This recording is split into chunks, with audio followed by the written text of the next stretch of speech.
আজকের এই মানববন্ধন খুলনা বিভাগীয় শাখা মানব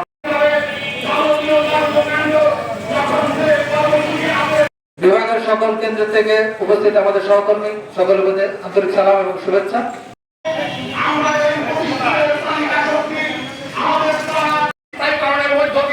বিগত দিনের সুযোগ সুবিধা আমাদেরকে অন্তর্ভুক্ত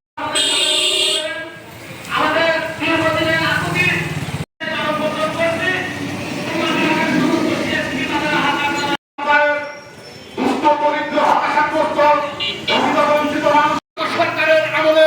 বারবার আমাদেরকে আশ্বস্ত করা হয়েছিল, আমাদেরকে